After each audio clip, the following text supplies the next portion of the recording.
East African കമ്പനിക്ക് വേണ്ടി work ചെയ്യുന്ന കാലം എനിക്ക് അനുവദിച്ച് കിട്ടിയ അവധിക്കാലം ചെലവഴിക്കുവാൻ വേണ്ടി സൗത്ത് സുഡാനിലുള്ള ജൂബ എന്ന പട്ടണത്തിലേക്ക് പോകുവാൻ വേണ്ടിയാണ് ഞാൻ തീരുമാനിച്ചത്. ഞാൻ അവിടേക്ക് പോകുകയും ചെയ്തു. വിമാനമാർഗമായിരുന്നു ഞാൻ അവിടേക്ക് പോയത്. അവിടെ എത്തിയതിന് ശേഷം ആ പട്ടണത്തിൽ തന്നെ ഞാൻ കുറച്ചു കാലം ചെലവഴിച്ചു. അതിമനോഹരമായ പട്ടണമാണ്. എങ്കിലും അപരിഷ്കൃതരായ മനുഷ്യരെ എനിക്ക് അവിടെയും കാണുവാൻ സാധിച്ചു. അർദ്ധനഗ്നതയോടെ തെരുവിലൂടെ നടന്നു പോകുന്നവർ. അവിടെയുള്ളവരോട് കൂടുതൽ അന്വേഷിച്ചപ്പോൾ നിഗ്ഗാവർഗത്തിൽപ്പെട്ടവരാണ് ഇവരെന്നാണ് എനിക്കറിയുവാൻ സാധിച്ചത്. കന്നുകാലി വളർത്തലാണത്രേ ഇവരുടെ പ്രധാന ഉപജീവന മാർഗം. കൃഷിപ്പണിയോ മറ്റൊന്നും ഇവർ ചെയ്യാറില്ല. പിന്നെ ഇവിടുത്തെ ആളുകളെ സഹായിക്കുവാൻ വേണ്ടി അവർ ഇവിടേക്ക് വരാറുണ്ട്. കുറച്ച് ദിവസം ഞാൻ അവിടെയും ഇവിടെയും എല്ലാം ചുറ്റിക്കറങ്ങി. എൻ്റെ ഉദ്ദേശം മറ്റൊന്നായിരുന്നു. ഗെയിം ഹണ്ടിങ്ങിന് വേണ്ടിയായിരുന്നു ഞാൻ ഇവിടേക്ക് എത്തിയത്. ഇവിടെ നിന്നും കുറച്ച് ദൂരം സഞ്ചരിച്ചു കഴിഞ്ഞാൽ ബാൻഡിങ്കിലോ എന്ന വനത്തിനരികിലേക്ക് എത്തിച്ചേരുവാൻ സാധിക്കും. അവിടേക്ക് പോകാനുള്ള ഏതാനും തയ്യാറെടുപ്പുകൾ എടുത്തു കഴിഞ്ഞിരിക്കുന്നു. ഇനിയും അവിടേക്ക് പോകുവാൻ വേണ്ടിയുള്ള ഒരു ചെറിയ യാനത്തിന് വേണ്ടിയാണ് ഞാൻ കാത്തിരിക്കുന്നത്. നാളെ പുലർച്ചെ വരുമെന്നാണ് പറഞ്ഞത്. ജൂബിൽ നിന്നും കൈഗോയുടെ തീരത്തേക്ക് എത്തിച്ചേരുന്ന ഒരു ചെറിയ യാനമാണത്. അവിടേക്ക് പോകുവാനുള്ള തയ്യാറെടുപ്പുകളെല്ലാം ഞാൻ എടുത്തു കഴിഞ്ഞിരുന്നു. അങ്ങനെ ഇവിടുത്തെ എൻ്റെ 6ാമത്തെ ദിവസം കഴിയുകയാണ്. ഞാൻ ഇവിടുത്തെ കാര്യങ്ങളെല്ലാം തീർത്തുകൊണ്ട് ജൂബയിലെ യാനമടുക്കുന്ന നൈൽ നദിയുടെ തീരത്തേക്ക് സഞ്ചരിച്ചു. അവിടേക്ക് എത്തുകയും എനിക്കുള്ള യാനത്തിലേക്ക് ഞാൻ കയറുകയും ചെയ്തു. അതിമനോഹരമായ കാഴ്ചയാണ് നൈൽ നദി അപ്പോൾ എനിക്ക് സമ്മാനിച്ചത്. ഇവിടെ നിന്നും മണിക്കൂറുകൾ മാത്രം നീണ്ടു നിൽക്കുന്ന ഒരു ചെറിയ യാത്രയാണ് കൈഗോയിലേക്ക് എനിക്കുണ്ടായിരുന്നത്. എന്നാൽ നൈൽ നദിയുടെ തീരത്തുകൂടി സഞ്ചരിക്കുമ്പോൾ കിട്ടുന്ന സൗന്ദര്യവും ഭംഗിയൊന്നും എനിക്ക് മറ്റെവിടെ നിന്നും കിട്ടിയിട്ടില്ല. നൈൽ നദിയിലേക്ക് ഇറങ്ങി നിൽക്കുന്ന ഹിപ്പോകളും നദിയുടെ കരകളിൽ ഉണങ്ങിയ മരക്കഷ്ണം പോലെ അടുക്കി വെച്ചതുപോലെ കിടക്കുന്ന മുതലകളെയും എനിക്ക് കാണുവാൻ സാധിച്ചു. ഹിപ്പോകൾ സസ്യഭുക്കാണ് എങ്കിലും അവ മനുഷ്യരെ ആക്രമിക്കാറുണ്ട്. അതിൻ്റെ കുഞ്ഞുങ്ങളുമായി സഞ്ചരിച്ചു പോകുന്ന പാതയിൽ മനുഷ്യൻ എത്തിപ്പെട്ട് കഴിഞ്ഞാൽ അവയെ എങ്ങനെ പ്രതികരിക്കുമെന്നും ആക്രമിക്കുമെന്നും പറയുവാൻ സാധിക്കുകയില്ല. അവയുടെ കയ്യിൽ നിന്നും രക്ഷപ്പെടുക എന്നതും വളരെ പ്രയാസമേറിയ കാര്യം തന്നെയാണ്. അവയുടെ മലർക്കെ പൊളിച്ചുകൊണ്ടാണ് അവയുടെ ഇരയുടെ നേരെ ആക്രമിച്ചു വരുന്നത്. നൈൽ നദിയിലൂടെ സഞ്ചരിക്കുന്ന ഇവിടുത്തെ ആളുകൾക്ക് ഇതെല്ലാം ഒരു രസമാണ്. വെള്ളത്തിൽ പൊളിച്ചു കിടക്കുന്ന ഹിപ്പയുടെ വായിലേക്ക് തങ്ങളുടെ കയ്യിലെ ശരങ്ങൾ എയ്ത് കയറ്റുകയും അവ വെള്ളത്തിൽ കടന്ന് ഉരുളുന്നതും ബഹളമുണ്ടാക്കുന്നതുമെല്ലാം കണ്ടു രസിക്കുന്നതുമെല്ലാം ഇവർക്ക് ആനന്ദം നൽകുന്ന കാര്യമാണ്. ചിലപ്പോഴെല്ലാം ഇതുവഴി സഞ്ചരിക്കുന്ന വിദേശികളും ഇങ്ങനെ ചെയ്യാറുണ്ട്. പൊളിച്ച് വെള്ളത്തിൽ കിടക്കുന്ന ഹിപ്പയുടെ അല്ലെങ്കിൽ വെള്ളത്തിന് മുകളിലേക്ക് പൊങ്ങുതടി പോലെ പൊങ്ങിക്കിടക്കുന്ന ഹിപ്പയുടെ മുകളിലേക്ക് വെടി ഉതിർക്കാറുണ്ട്. അതുമാത്രമല്ല കരയിൽ കിടക്കുന്ന മുതലകളെയും അവർ ഇങ്ങനെ ആക്രമിക്കാറുണ്ട്. എന്നാൽ ഇങ്ങനെയൊക്കെ ചെയ്ത് ആനന്ദം കണ്ടെത്തുവാൻ എനിക്ക് സാധിക്കുകയില്ലായിരുന്നു. കാരണം ഞാൻ ഇവിടേക്ക് വന്നിരിക്കുന്നത് ഒരു ഗെയിം ഹണ്ടിങ്ങിന് വേണ്ടിയാണ്. അതിന് എന്നെ സഹായിക്കാമെന്ന് പറഞ്ഞ സുലൈമാൻ ഇപ്പോൾ ഖൈഗോ എന്ന ആ ചെറു ഗ്രാമത്തിലാണുള്ളത്. അവൻ്റെ സഹായത്തോടെ ആ വനത്തിലേക്ക് പോകുകയും സാമാന്യം വലിപ്പമുള്ള ഒരു സിംഹത്തെ തന്നെ വേട്ടയാടി പിടികൂടണമെന്നുമാണ് എൻ്റെ ആഗ്രഹം. അതിൽ ഞാൻ ആനന്ദം കണ്ടെത്താൻ ശ്രമിക്കുകയും ചെയ്യും. അങ്ങനെ ഏകദേശം മണിക്കൂറുകളുടെ കാത്തിരിപ്പിന് ശേഷം കണ്ട കാഴ്ചകളെയെല്ലാം പിന്നിലാക്കിക്കൊണ്ട് വലിയ പുൽമേടുകളും മറ്റും നിറഞ്ഞ ഒരു ചെറിയ ഗ്രാമത്തിലേക്ക് യാനമെടുത്തു. ഞാൻ പതിയെ യാനത്തിൽ നിന്നും എൻ്റെ സാധനങ്ങളും സാമഗ്രികളും എല്ലാം എടുത്തുകൊണ്ട് ഇറങ്ങുമ്പോൾ തന്നെ എന്നെ കാത്ത് അവനവിടെ നിൽക്കുന്നുണ്ടായിരുന്നു. എൻ്റെ കയ്യിൽ നിന്നും സാധനങ്ങളുമെല്ലാം വാങ്ങിച്ച് അവനവൻ്റെ വാഹനത്തിലേക്ക് വെച്ചു. അവൻ്റെ വാഹനത്തിൽ കയറി അവൻ എനിക്കായി ഒരുക്കിയിട്ടിരിക്കുന്ന ഗ്രാമത്തിലെ ഒരു കൊച്ചു കൂരയിലേക്ക് യാത്ര തിരിച്ചു. ഉരുളൻ കല്ലുകളും കുഴികളും മുന്തി നിൽക്കുന്ന പാറകളുമെല്ലാം യാത്ര അത്ര സുഖകരമല്ല ഞങ്ങൾ കേകിയത്. എങ്കിലും അതിനെ ഒന്നും കാര്യമാക്കാതെ സുലൈമാൻ നല്ല വേഗത്തിൽ തന്നെയാണ് അവൻ്റെ വാഹനം അവിടേക്ക് കുതിപ്പിച്ചത്. അത്ര സുഖകരമല്ലാത്ത രീതിയിൽ ഞാൻ വാഹനത്തിൽ ഇരിപ്പുറപ്പിക്കുകയും ചെയ്തു. ഗ്രാമത്തിൻ്റെ അരികിലെത്താറായപ്പോഴേക്കും വാഹനം പണിമുടക്കി. ഇവിടെ നിന്നും ഏകദേശം 1.5 മൈലോളം സഞ്ചരിച്ചെങ്കിൽ മാത്രമേ കൈഗോ എന്ന ആ ചെറു ഗ്രാമത്തിലേക്ക് എത്തിച്ചേരാൻ സാധിക്കുകയുള്ളൂ എന്നും സുലൈമാൻ എന്നോട് പറഞ്ഞു. വാഹനം പണിമുടക്കിയതിൽ ഞാൻ അങ്ങയോട് ക്ഷമ ചോദിക്കുന്നു. ഇനിയും ഇത് ശരിയാക്കുവാൻ ഇവിടേക്ക് ആളുകൾ വന്ന് ചെയ്തു പോകുമ്പോഴേക്കും ഒരുപാട് സമയമെടുക്കും. ഇത് ശരിയാക്കണമെങ്കിൽ ഇനിയും ജുബയിൽ നിന്നും മെക്കാനിക്കുകളെ കൊണ്ടുവരേണ്ടതുണ്ട്. നമുക്കൊരു കാര്യം ചെയ്യാം. വാഹനം ഇവിടെ എവിടെയെങ്കിലും ഒതുക്കി കിട്ടതിന് ശേഷം നമുക്ക് നടന്നിനിയും ഗ്രാമത്തിലേക്ക് പോകാം. ഏകദേശം 1.5 മൈലോളം സഞ്ചരിച്ചു കഴിഞ്ഞാൽ നമുക്ക് ഗ്രാമത്തിൽ എത്തിച്ചേരുവാൻ സാധിക്കും. സുലൈമാൻ പറഞ്ഞു. എനിക്ക് നല്ല ദേഷ്യം തോന്നി. കാരണം ഇത്രയും മോശപ്പെട്ട രീതിയിൽ വാഹനം ഓടിക്കുന്ന ഒരാളെ ഞാൻ എൻ്റെ ജീവിതത്തിൽ ഇതിനു മുന്നേയും കണ്ടിട്ടില്ല. ഇത്രയും മോശമായ റോഡിൽ കൂടെ ഇത്രയും പരുക്കനായി വാഹനം ഓടിക്കുക എന്നത് സുലൈമാനെ കൊണ്ടേ പറ്റുകയുള്ളൂ.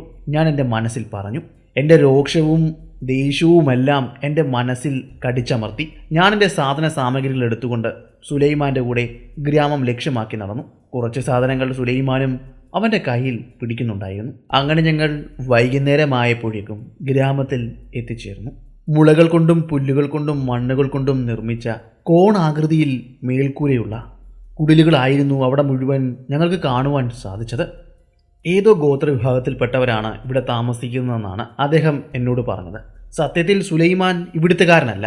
അവൻ ജുബൈയിൽ നിന്നും ഇവിടേക്ക് വന്നതാണ് എൻ്റെ നിർദ്ദേശപ്രകാരം എന്നെ സഹായിക്കുവാൻ വേണ്ടി, അല്ലെങ്കിൽ ഞാൻ കൊടുക്കുന്ന പണത്തെ സ്നേഹിച്ചുകൊണ്ട്.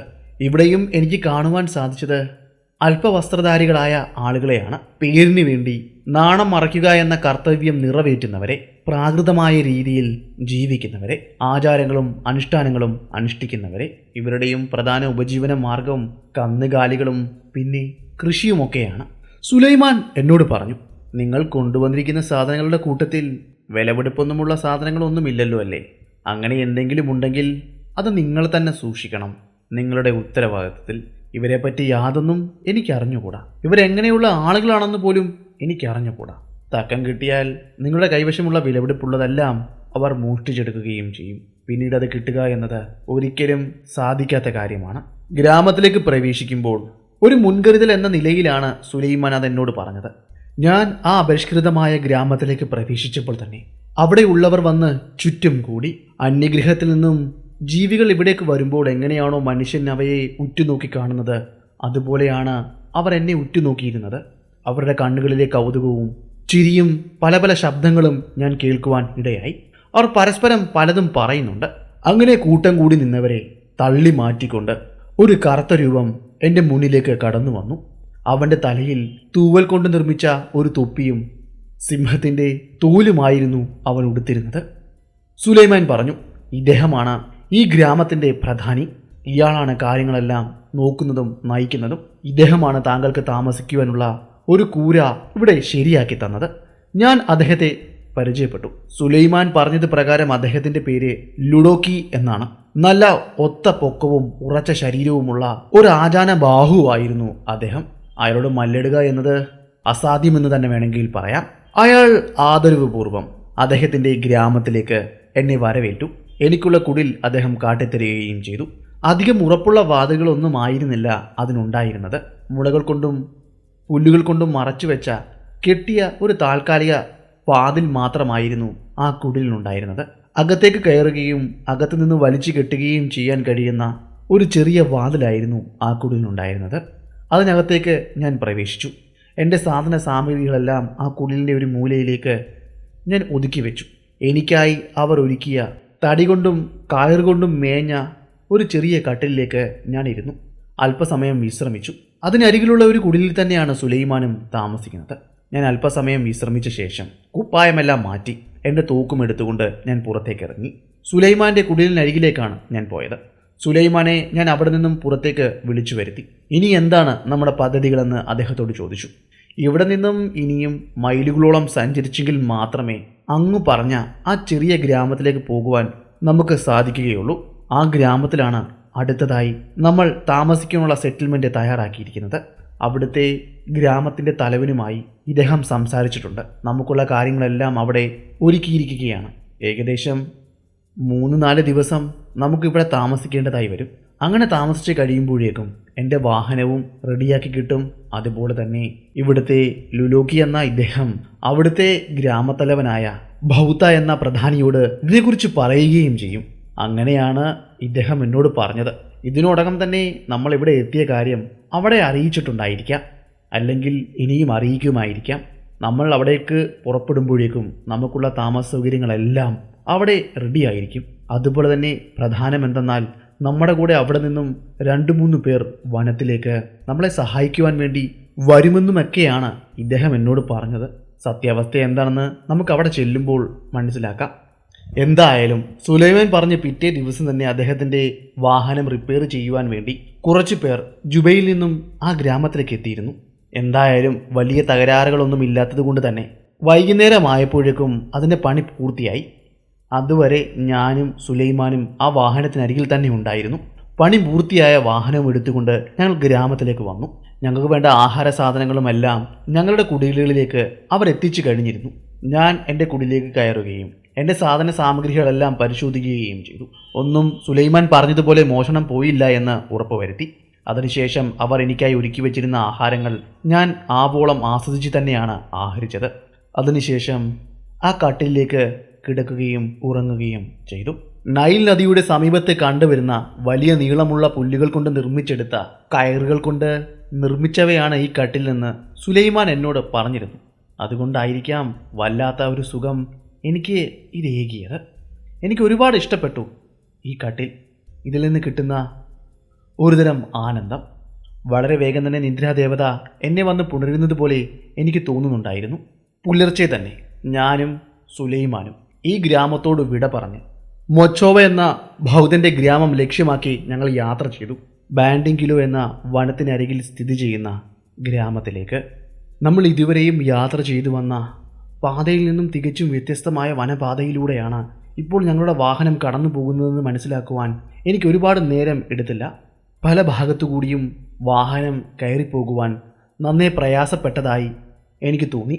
പല സ്ഥലങ്ങളിലും ഞങ്ങളുടെ വാഹനത്തിൻ്റെ വീലുകൾ കുടുങ്ങിപ്പോകുകയും ഞങ്ങൾ വളരെ പ്രയാസപ്പെട്ട് അവിടെ നിന്നും തള്ളി ഉയർത്തിയെടുക്കുകയും എല്ലാം ചെയ്തു. അങ്ങനെ മണിക്കൂറുകൾ നീണ്ടുനിന്ന ഞങ്ങളുടെ അതിസാഹസികത നിറഞ്ഞ യാത്രയ്ക്ക് ശേഷം പുൽമേടുകളും മരങ്ങളും നിറഞ്ഞ ഒരു പ്രദേശത്തേക്ക് വാഹനം പ്രവേശിച്ചു.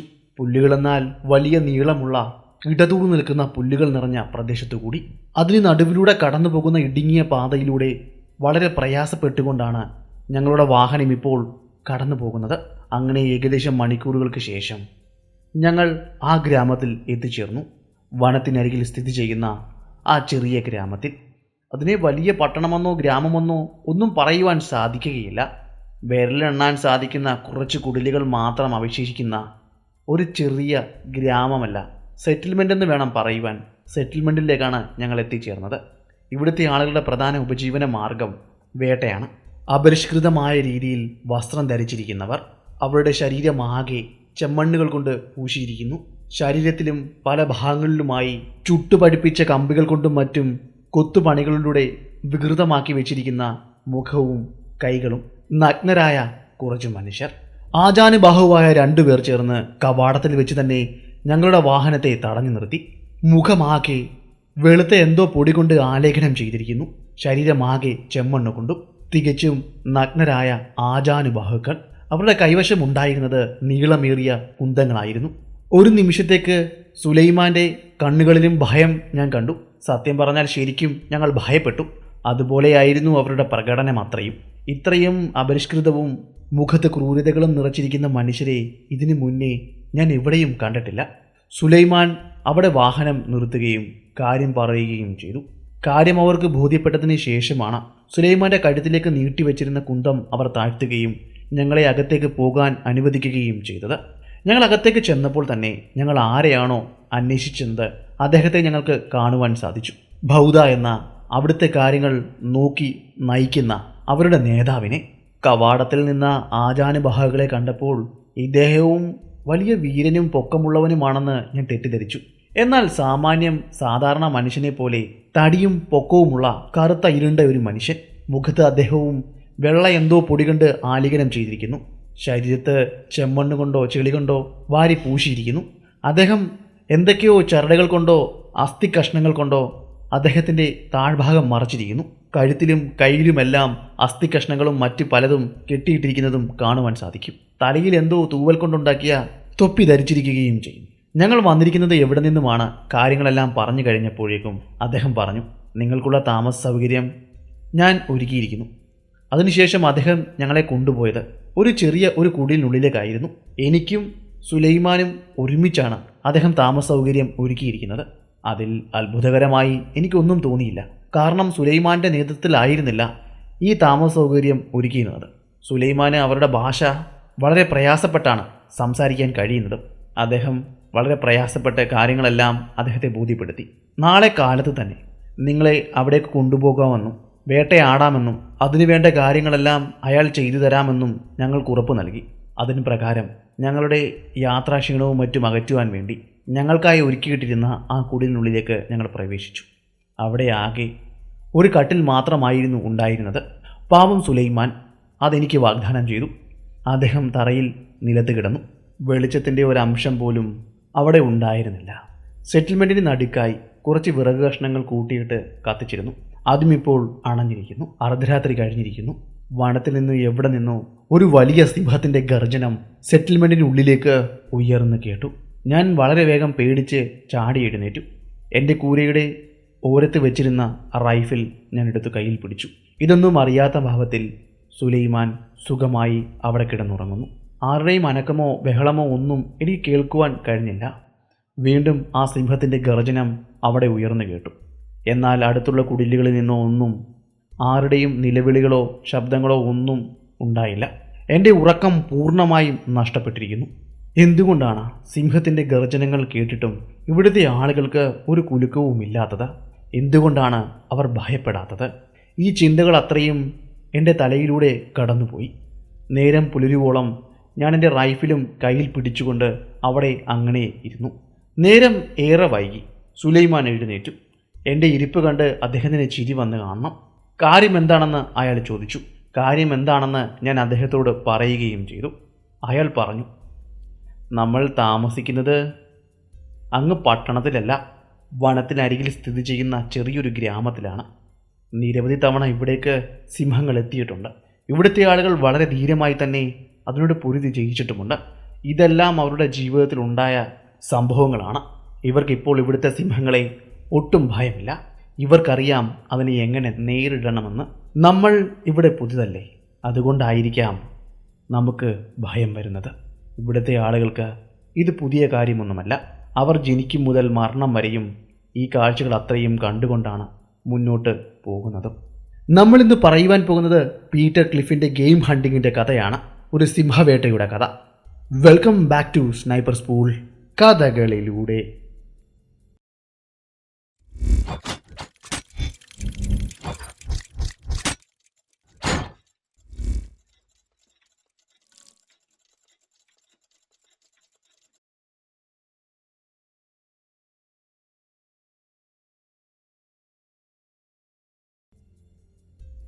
പിറ്റേ ദിവസം കാലത്തെ ഞാനും എൻ്റെ സുഹൃത്തായ സുലൈമാനും ആ സെറ്റിൽമെൻറ്റിന് ചുറ്റും നടന്നു കാണുവാൻ വേണ്ടി പോയി.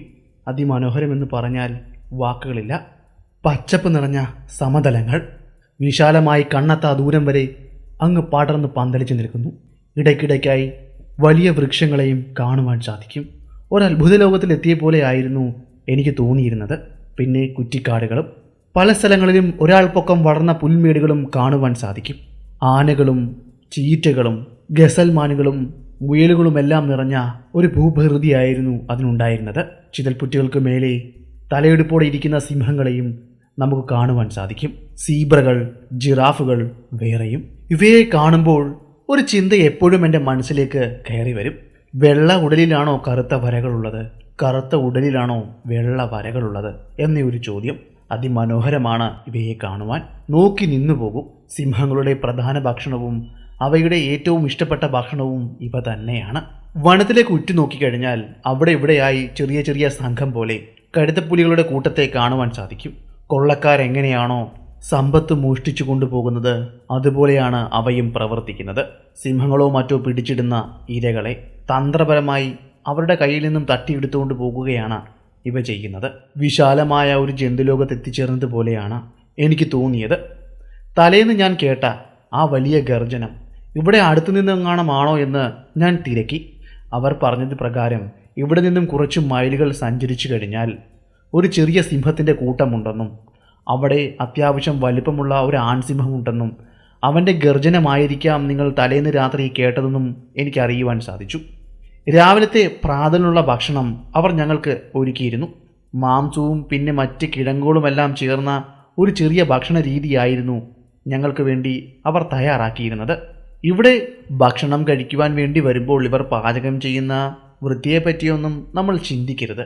അത് ചിന്തിച്ചാൽ നിങ്ങൾ ഒന്നും തന്നെ കഴിക്കാതെ ഇവിടെ പട്ടിണി കിടന്ന് ചത്തുപോകും. പിന്നെ ഇവിടുത്തെ ആളുകൾ ഏറ്റവും കൂടുതൽ ഭയക്കുന്നത് മലേറിയയാണ്. ഞാൻ പട്ടിണി കിടന്ന് ചത്തുപോകുമെന്ന് പറഞ്ഞത് എന്തുകൊണ്ടാണെന്ന് ഇപ്പോൾ നിങ്ങൾ ചിന്തിക്കുന്നുണ്ടായിരിക്കുമല്ലേ? ഞാൻ നിങ്ങളോട് വേറൊരു കാര്യം പറയാം. ഒരുപാട് നാളുകൾക്ക് മുന്നേ ഞാൻ വായിച്ച ഒരു പുസ്തകത്തിൽ നിന്നും ഞാൻ കേട്ട ഒരു ചെറിയൊരു കഥയാണ് ഇനിയും പറയുവാൻ പോകുന്നത്. ഈ കഥയുമായി യാതൊരു ബന്ധവും അതിനില്ല. ഈ പ്രദേശത്തേക്ക് എത്തിച്ചേർന്ന, അതായത് സൗത്ത് സുഡാനിലേക്ക് എത്തിച്ചേർന്ന, അവിടെ ജോലി ചെയ്യുന്ന ഒരു ബ്രിട്ടീഷുകാരൻ, തൻ്റെ ഭാര്യ, അദ്ദേഹത്തിന് അവിടെ ചെറിയൊരു ബംഗ്ലാവുണ്ട്. അവിടുത്തെ ജോലിക്ക് ആവശ്യമായി കുറച്ച് കാപ്പിരികളെയും അതുപോലെ തന്നെ സുഡാനികളെയും എല്ലാം നിർത്തിയിട്ടുണ്ട്. അങ്ങനെ ഒരു ദിവസം അവരുടെ ആ ബംഗ്ലാവിലേക്ക് കുറച്ച് വിശിഷ്ടരായ അതിഥികൾ വരികയാണ്. അപ്പോൾ അവിടുത്തെ സ്ത്രീ അതായത് ആ വെള്ളക്കാരൻ്റെ ഭാര്യ തൻ്റെ ജോലിക്കാരെ വിളിച്ചു പറഞ്ഞു ഇവർക്ക് ആവശ്യമായ ആഹാര സാധനങ്ങൾ ഉണ്ടാക്കുവാൻ, അതിനുവേണ്ടി തയ്യാറാക്കുവാനും പറഞ്ഞു. അങ്ങനെ കുറച്ച് സമയങ്ങൾക്ക് ശേഷം അടുക്കളയിലേക്ക് അവർ ചെന്നു. പാചകം എവിടം വരെ ആയെന്നറിയുവാൻ വേണ്ടിയാണ് അവർ ചെന്നത്. അപ്പോൾ അവർ അവിടെ കാണുന്ന കാഴ്ച എന്താണെന്നാൽ ആ സുഡാനി വിരുന്നുകാർക്ക് കൊടുക്കുവാൻ വേണ്ടിയുള്ള ചായ റെഡിയാക്കുകയാണ്, അല്ലെങ്കിൽ കോഫി റെഡിയാക്കുകയാണ്. അതവൻ ഒഴിച്ച് അരിക്കുന്നത് ആ വെള്ളക്കാരൻ്റെ ഷോക്സിനുള്ളിലേക്കാണ്. അതിനുശേഷം അവനത് കൃത്യമായി പിഴിഞ്ഞ് ആ ഗ്ലാസ്സുകളിലേക്ക് ഒഴിച്ചു. നീ എന്താണ് കാണിക്കുന്നതെന്ന് ഉച്ചത്തിൽ അലറിക്കൊണ്ട് ആ വെള്ളക്കാരി അവിടേക്ക് വന്നു. നല്ല പോലെ ശകാരിച്ചു. ഇതെല്ലാം കേട്ടതിന് ശേഷം അവൻ പറഞ്ഞ മറുപടിയാണ് നിങ്ങൾ കേൾക്കേണ്ടത്. നിങ്ങൾ എന്തിനാണ് ഇത്രയും ദേഷ്യപ്പെടുന്നത്? ഞാൻ ഈ ഷോക്സ് എടുത്തത് കൊണ്ടാണോ? നിങ്ങൾ ഇതുകൂടി അറിഞ്ഞാൽ എന്നെ ഒന്നും പറയില്ല. നിങ്ങൾ വിചാരിക്കുന്നത് പോലെ ഈ അലക്കിയ ഷോക്സ് ഒന്നുമല്ല ഞാൻ എടുത്തത്. അദ്ദേഹം ഇട്ട് അവിടെ ഉപേക്ഷിച്ച ആ പഴകിയ ഷോക്സാണ് ഞാൻ എടുത്തിരിക്കുന്നത്. ഈ പാനീയം അരിച്ചതിന് ശേഷം ഞാനിത് കഴുകി വൃത്തിയാക്കി അവിടെ തന്നെ മടക്കി വെച്ചേക്കാം. ഇത് കേട്ടതും ആ വെള്ളക്കാരിക്ക് ഓക്കാനിക്കാൻ വന്നു, ഛർദ്ദിക്കാൻ വന്നു. അവർ അപ്പോൾ തന്നെ അയാളെ കഴുത്തിന് പിടിച്ച് പുറത്തേക്ക് എറിയുകയും ചെയ്തു. ഇങ്ങനെയുള്ള സാഹചര്യങ്ങളിൽ വൃത്തി നോക്കിയാൽ നിങ്ങൾ പട്ടിണി കിടന്ന് ചാകുകയുള്ളൂ. ഈ പ്രദേശങ്ങളിൽ നമുക്കിനിയും കഥയിലേക്ക് തിരികെ എത്താം. അവർ ഞങ്ങൾക്കായി ഒരുക്കിയിട്ട ആഹാര സാധനങ്ങൾ ഞാൻ ആഹരിച്ചതിന് ശേഷം ഞാനും സുലൈമാനും പുറത്തേക്കിറങ്ങി.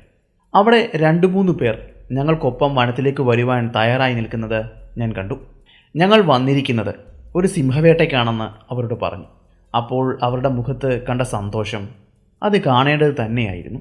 അവരുടെ കൈവശമുണ്ടായിരുന്ന നീളം കുന്തങ്ങളും വില്ലുകളും അമ്പുകളും അവർ കൈവശമെടുത്തു. ഞങ്ങൾ 4 പേരും ഒരുമിച്ച് വനത്തിനുള്ളിലേക്ക് പ്രവേശിക്കുകയും കുറ്റിക്കാടുകൾക്കുള്ളിലൂടെ ആ വലിയ സമതലത്തിലേക്ക് പോകുകയും ചെയ്തു. ഏകദേശം ഉച്ചവരെയും ഞങ്ങൾ അവിടെ മാകെ ഒരു സിംഹത്തിന് വേണ്ടി അലഞ്ഞു നടന്നു. തലേന്ന് കേട്ട ഗർജനം ഏത് ഭാഗത്തു നിന്നുമാണ് വന്നതെന്ന് തിരിച്ചറിയുവാൻ ഞങ്ങൾക്ക് സാധിച്ചില്ല. എന്നാൽ എൻ്റെ കൂടെ വന്നിരിക്കുന്നവരുടെ ഉദ്ദേശം സിംഹവേട്ടയല്ല എന്നും മറ്റ് മൃഗങ്ങളെ കണ്ടാലും അവർ വേട്ടയാടുമെന്നും മനസ്സിലാക്കുവാൻ ഞാൻ ഏറെ വൈകിപ്പോയി. കാരണം ഞങ്ങൾക്ക് മുന്നിലൂടെ ഓടിയ ഒരു ഗസൽമാനിന് പുറകെ അവർ ഇരുവരും കുതിച്ചോടിപ്പോകുന്നതും അതിനെ വേട്ടയാടുന്നതും ഞാൻ കണ്ടു. അതിനുശേഷം ആ ഗസൽമാനിനെ അവർ അവിടെ വെച്ച് തന്നെ വയറുകീറി അതിൻ്റെ ആവശ്യമില്ലാത്ത ഭാഗങ്ങളും മറ്റും അവിടെ ഉപേക്ഷിച്ച് അവരുടെ തോളിലേക്കെടുത്ത് കെട്ടിവെക്കുന്നതും ഞാൻ കണ്ടു. പിന്നീട് യാതൊരു താല്പര്യവുമില്ലാത്ത പ്രഹസനം എന്ന പോലെ അവിടെയും ഇവിടെയുമെല്ലാം ഞങ്ങളെ നടത്തിച്ച് ഏകദേശം ഉച്ച കഴിഞ്ഞ് വൈകുന്നേരമായപ്പോഴേക്കും ഞങ്ങളെ കൊണ്ട് തിരികെ ഗ്രാമത്തിലേക്ക് പോകുകയും ചെയ്തു. അന്ന് രാത്രിയിൽ ഞാൻ സുലൈമാനോട് പറഞ്ഞു, ഇങ്ങനെയാണെങ്കിൽ ഇനിയും നമ്മൾ എങ്ങനെ മുന്നിലേക്ക് പോകും? നമുക്കൊപ്പം അവിടേക്ക് വന്നവർക്ക് യാതൊരു താല്പര്യം ഉള്ളതായി എനിക്ക് തോന്നുന്നില്ല. ഇനിയും ഏകദേശം ഒരാഴ്ച കൂടി മാത്രമാണ് എൻ്റെ മുന്നിലുള്ളത്. അതിനുശേഷം തീർച്ചയായും എനിക്ക് തിരികെ ജൂബയിലേക്കും അവിടെ നിന്ന് സുഡാനിലേക്കും പോകേണ്ടതുണ്ട്. സുലൈമാൻ എന്നെ ആശ്വസിപ്പിച്ചു. നാളെ നമുക്കിതിന് എന്തെങ്കിലും പരിഹാരമുണ്ടാക്കാമെന്നും ഞാൻ ബൗദ്ധത്തിനോട് ഒന്ന് സംസാരിക്കട്ടെ എന്നും അദ്ദേഹം പറഞ്ഞു. എന്നെ ശാന്തനാക്കി അദ്ദേഹം കിടന്നുറങ്ങി. അർദ്ധരാത്രി കഴിഞ്ഞപ്പോൾ വീണ്ടും ആ സിംഹത്തിൻ്റെ ഗർജനം ഞാൻ കേട്ടു. അതേത് ദിശയിൽ നിന്നുമാണ് വരുന്നതെന്ന് ഞാൻ ചെവിയോർത്തു. ദിശ ഏകദേശം എനിക്ക് മനസ്സിലായി. ഞങ്ങൾ ഇന്നലെ സഞ്ചരിച്ച ദിശയിൽ നിന്നും വിപരീതമായി സഞ്ചരിച്ചെങ്കിൽ മാത്രമേ അവിടേക്ക് എത്തിച്ചേരുവാൻ സാധിക്കുകയുള്ളൂ എന്നും ഞാൻ മനസ്സിലാക്കി. അങ്ങനെ പിറ്റേന്ന് കാലത്തെ, അതായത് 2ാമത്തെ ദിവസം, സുലൈമാൻ അവിടുത്തെ നേതാവിനോട് കാര്യങ്ങൾ അവതരിപ്പിച്ചു. ഞങ്ങളുടെ കൂടെ അവിടേക്ക് വന്നവരെ അദ്ദേഹം ശാസിച്ചു. എന്തൊക്കെയോ പറയുന്നതും കേട്ടു. വീണ്ടും ഞങ്ങൾ ഒരുമിച്ച് വനത്തിനുള്ളിലേക്ക് പോയി. ഇപ്രാവശ്യം ഞാൻ പറയുന്ന ദിക്കിലേക്ക് പോകുവാൻ ഞാൻ അവരെ നിർബന്ധിച്ചു. സുലൈമാനും അത് തന്നെ പറഞ്ഞു. അങ്ങനെ തലേന്ന് രാത്രിയിൽ സിംഹത്തിൻ്റെ ഗർജനം ഉയർന്നു കേട്ട ദിശയിലേക്ക് ഞങ്ങൾ സഞ്ചാരം തുടങ്ങി. ഏകദേശം 2 മണിക്കൂറത്തെ ഞങ്ങളുടെ തിരച്ചിലിന് ശേഷം ഒരു ചെറിയ സിംഹത്തിൻ്റെ കൂട്ടത്തെ ഞങ്ങൾ കണ്ടെത്തി. 2 ആൺസിംഹങ്ങളും 4 പെൺസിംഹങ്ങളും അടങ്ങുന്ന ചെറിയൊരു പ്രൈഡ്സ് ഗ്രൂപ്പായിരുന്നു അത്. അതിൽ നിന്നും ഒരു സിംഹത്തെ വെടിവെക്കുക എന്നത് എനിക്ക് സാധിച്ചില്ല. ഞാൻ അവരോട് പറഞ്ഞു, വേണ്ട, നമുക്ക് തിരികെ മടങ്ങാമെന്ന് പറഞ്ഞു. കുറച്ച് സമയം കൂടി അവിടെ ചെലവഴിച്ച ശേഷം ഞങ്ങൾ അവിടെ നിന്നും തിരികെ ഗ്രാമത്തിലേക്ക് പോയി. അന്ന് രാത്രിയിൽ കിടക്കുവാൻ നേരം സുലൈമാൻ എന്നോട് കാര്യം അന്വേഷിച്ചു. ഞാൻ അവനോട് കാര്യം പറഞ്ഞു. അത്രയും സന്തോഷപരമായി അവരവിടെ ജീവിക്കുമ്പോൾ അതിൽ നിന്നും ഒരുവനെ അടർത്തി മാറ്റുക എന്നത് സത്യത്തിൽ എനിക്ക് ചിന്തിക്കാൻ സാധിക്കുന്നില്ല. അവരിപ്പോൾ സന്തോഷപൂർവ്വമാണ് അവിടെ സഞ്ചരിക്കുന്നത്. അതിനിടയിൽ ഒരു കോൺഫ്ലിക്റ്റ് ഉണ്ടാക്കുക എന്നത് ശരിയല്ല. ചിലപ്പോൾ ഈ ഗ്രാമത്തെ വരെ അത് ബാധിച്ചെന്ന് വരും. നമുക്കത് വേണ്ട. ഒറ്റപ്പെട്ട് നടക്കുന്ന സിംഹങ്ങളെ നമുക്ക് വേട്ടയാടാം. ഇനിയും ഉണ്ടല്ലോ 7 ദിവസം കൂടി. ഇതിലേതെങ്കിലും ഒരു ദിവസം ഒരുവൻ നമ്മുടെ കയ്യിൽ പെടാതിരിക്കില്ല. ഓരോ കാര്യങ്ങൾ പറഞ്ഞ് അന്ന് രാത്രിയും ഞങ്ങൾ തള്ളി നീക്കി. അന്ന് രാത്രിയും ഞാൻ കേട്ടു ആ സിംഹത്തിൻ്റെ ഉച്ചത്തിലുള്ള ഗർജനം. അതൊരു വെല്ലുവിളി എന്ന പോലെ അവിടെ ഉയർന്നു കേട്ടു. അതിൻ്റെ വന അതിർത്തി അടയാളപ്പെടുത്തിക്കൊണ്ട് മറ്റ് സിംഹങ്ങൾ അതിൻ്റെ അതിർത്തിയിലുണ്ടോ എന്നറിയുവാൻ വേണ്ടി ഉച്ചത്തിലുള്ള ഗർജനം. അങ്ങനെ നിൽക്കുന്ന സമയം അപ്രതീക്ഷിതമായി മറ്റൊരു ദിശയിൽ നിന്നും മറ്റൊരു ഗർജനം അവിടെ ഉയർന്നു കേട്ടതായി ഞാൻ ശ്രദ്ധിച്ചു. അതിനു മറുപടി എന്ന പോലെ മറ്റൊരു ദിശയിൽ നിന്നും മറ്റൊരു ഗർജനവും. അപ്പോൾ കാര്യം എനിക്ക് ബോധ്യപ്പെട്ടു. ഇവിടെ എവിടെയോ ഒറ്റതിരിഞ്ഞ ഒരു സിംഹം അലഞ്ഞു തിരിഞ്ഞ് നടക്കുന്നുണ്ടെന്ന്. അവൻ എവിടെയാണെന്ന് കണ്ടെത്തേണ്ടതുണ്ട്. അത് വന്ന ദിശ ഞാൻ മനസ്സിലാക്കി. ഒരു ദിവസം മുന്നേ ഞങ്ങൾ സഞ്ചരിച്ച ആ ദിക്കിൽ നിന്നുമാണ് ആ ഗർജനം ഉയർന്നു കേട്ടത്. 3-ാമത്തെ ദിവസം രാവിലെ എന്നത്തെയും പോലെ തന്നെ ഞാനും ഞങ്ങളുടെ കൂട്ടാളികളും ചേർന്ന് വനത്തിനുള്ളിലേക്ക് യാത്ര നടത്തി. വിശാലമായി കണ്ണെത്താ ദൂരം വരെയും പടർന്നു നിൽക്കുന്ന ആ സമതലത്തിലൂടെ, കുറ്റിക്കാടുകൾക്കിടയിലൂടെ, ഒരാൾ പൊക്കം വളർന്നു നിൽക്കുന്ന പുല്ലുകൾക്കിടയിലൂടെ ഞങ്ങളൊരു സിംഹത്തെ തേടി അലഞ്ഞു നടന്നു. തലേന്ന് നടന്ന സംഭവങ്ങളെപ്പറ്റിയും ഗർജനങ്ങളെപ്പറ്റിയുമെല്ലാം ഞാൻ സുലൈമാനോടും പങ്കുവച്ചിരുന്നു. സുലൈമാനും എന്നെ ആശ്വസിപ്പിച്ചു. അങ്ങനെ ഞങ്ങൾ 2-ാമത്തെ ദിവസം അവിടെ ഉയർന്നു കേട്ട ഗർജനത്തിന് പിന്നാലെ സഞ്ചരിച്ചു. ഏകദേശം 3-4 മണിക്കൂറത്തെ ഞങ്ങളുടെ അന്വേഷണത്തിന് ശേഷം ഞങ്ങളുടെ കൂടെ അവിടേക്ക് വന്ന നഗ്നരായ ആ കറുത്ത മനുഷ്യർ ഒരു സിംഹത്തിൻ്റെ കാലടയാളം ഞങ്ങൾക്ക് കാണിച്ചു തന്നു. സാമാന്യം വലിപ്പമുള്ള സിംഹമാണെന്നും അത് പോയിരിക്കുന്നത് ഈ ദിശയിലേക്കാണെന്നും അവർ പറഞ്ഞു. അങ്ങനെ ഞങ്ങൾ അവരെ ട്രാക്കിനെ പിന്തുടർന്നുകൊണ്ട് വീണ്ടും ആ സിംഹത്തെ അന്വേഷിച്ചുള്ള യാത്ര തുടങ്ങി. അവർ പറഞ്ഞത് പ്രകാരം ഇത് പുതുതായി വീണ പാടുകളാണെന്നും ഇതിനു മുന്നേ ഈ ഭാഗത്ത് ഇങ്ങനെ അടയാളങ്ങൾ കണ്ടിട്ടില്ല എന്നും അവർ പറഞ്ഞു. അതെന്നിൽ പ്രതീക്ഷകൾ ഏറെ ഏകി. അതിനെ പിന്തുടർന്നുകൊണ്ട് ഞാൻ സഞ്ചാരവും തുടങ്ങി. വീണ്ടും മണിക്കൂറുകൾ നീണ്ടുനിന്ന ഞങ്ങളുടെ തിരച്ചിലിന് അവസാനം എന്ന പോലെ ഞങ്ങൾ ആ സിംഹത്തെ കണ്ടെത്തി. ഒരു വലിയ മരത്തിന് അരികെ ഉയർന്നു നിൽക്കുന്ന ഒരു ചിതൽപ്പുറ്റിന് മേലെ മരത്തിൻ്റെ തണലിൽ വിശ്രമിക്കുന്ന ഒരു സിംഹത്തെ ആയിരുന്നു ഞാൻ കണ്ടത്. സാമാന്യം വലിപ്പവും പൗരുഷവുമുള്ള ഒരു സിംഹമാണെന്ന് ഒറ്റ നോട്ടത്തിൽ ഞങ്ങൾക്ക് മനസ്സിലായി. അവനിപ്പോൾ വിശ്രമിക്കുകയാണ്. ഞങ്ങൾ പതിയെ അവൻ അരികിലേക്ക് പോയി. എനിക്കൊപ്പമുള്ളവർ എന്നെ അനുഗമിച്ചു. അങ്ങനെ ഞങ്ങൾ ആ സിംഹത്തിൻ്റെ അരികിലേക്ക് നടന്നു ചെന്നു. ഞങ്ങളുടെ ഓരോ അടിയും സസൂക്ഷ്മം ശ്രദ്ധിച്ചുകൊണ്ടായിരുന്നു. അങ്ങനെ എൻ്റെ കൈവശമുണ്ടായിരുന്ന റൈഫിലിൻ്റെ റേഞ്ചിലേക്ക് ആ സിംഹം വന്നു എന്ന് ഉറപ്പ് വന്ന ശേഷം ഞാൻ എൻ്റെ റൈഫിലിൻ്റെ സേഫ്റ്റി ക്യാപ്പ് റിമൂവ് ചെയ്യുകയും റീലോഡ് ചെയ്യുകയും ചെയ്തു. അതിനുശേഷം ആ സിംഹത്തിൻ്റെ നേരെ എൻ്റെ റൈഫിൽ ഞാൻ ചൂണ്ടി. അവൻ്റെ പിൻഭാഗമായിരുന്നു എനിക്ക് കാണുവാൻ സാധിക്കുന്നത്.